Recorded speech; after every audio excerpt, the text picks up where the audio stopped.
like to welcome everyone to another episode of Nickondamuv. This is our second show, and tonight we're going to come to you to piggyback a little bit off the first show we did about the demise of the young black man. I want to throw a few figures out at you first of all, and just to get the feel of where we're going with the information that we're providing tonight.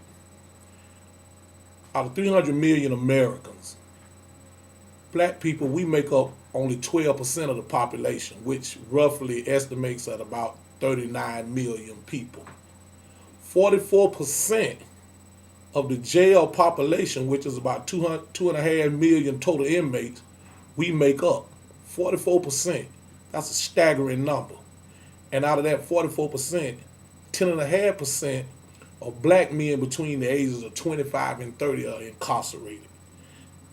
And only 1.3% of white men. Now, we're not here to play race tag about situations and issues, but what we are here to say is these things have to stop in our community. This is an ongoing problem where Jim Crow laws keep us in bondage and Willie Lynch type governments keep us down.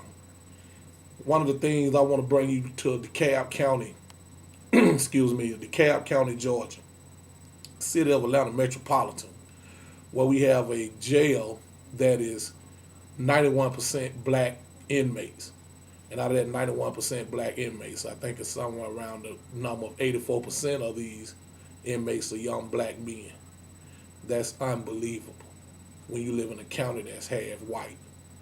Now, either we are being policed heavily than other communities, or black people just commit more crime than white people. I don't believe that 12% of our population being black and about 82% white that we commit more crimes. There are more meth labs than it is crack houses today. There are more, we don't have plane ships or none of the means to bring in drugs, but yet we have more drug charges and drug cases than anybody. See, these are the things that's happening in the black community. 60% of young black men that in a high school today don't graduate. And nobody is looking. Dr. Martin Luther King started an organization called the SCLC years ago. And one of the things they did was they policed our community. They looked at issues. They kept an eye on things that was happening, and they tried to make a difference, or at least have a voice about it. Black people, what we're doing now is we're walking past situations and circumstances as if it's not our problem. But it is our problem. This is our seed that's under attack. These are our kids that's being attacked. And if it haven't happened to you yet, you keep living long enough, it's probably not a black person in the community that's not affected one way or another. We have to take responsibility, from our black leaders to our black churches to each individual that haven't failed by the wayside of the traps that's being set in our community. I want to quote something I heard Dr. Martin Luther King say. He said, those of us who slip through the cracks, we must be careful not to look back at the others who don't make it through and to believe that it's something that we did to get through. But understand that the system is set up for a few of us to get through and the majority to fall through the crack. See, the problem is today that what we believe is that we getting through the cracks on our own merits and our own abilities. But we don't understand that a lot of people died for us to get through. But it's our responsibility now to create a system that more get through than ever before. That's not what we're doing. I want to give you some staggering instances that some surveys that I've took on my own in the community. And just asking a few. Take the time to ask a young black man, do he believe in God today? Take the time to ask a young black man, did he graduate high school? Do you know you have young men that's 23 and 24 years that has never even had a job, never had driver license, never owned a car, And when you have that happening to a race of people, what you're doing is political genocide. you creating a criminal. And once a criminal is created, it cuts off a race from producing properly. You have young men that's impregnating young women and walking away from the responsibility of being fathers that'll care more for a pit bull than they will their own child. And we look at them and think that they want to be that way. God don't make a man that want to fail. So for any of us that think that he does, or for any of us that judge this young man, that look at this young man as if he wants to be that way, then we need to look in the mirror and understand that's that house nigga mentality that's been handed down from generation to generation. Now, what we want to do with Nick on the Move is we want to shed light on situations and circumstances that's affecting our community and nobody is looking. That's why last week we started at the top and we worked our way down from the president down to everybody that's holding a position that has a voice. Right now, Nick on the Move don't have a voice.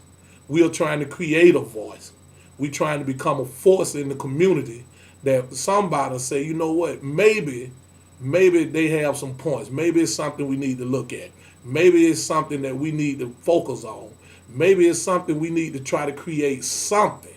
We don't have the answers. And what we're trying to do is come up with some answers.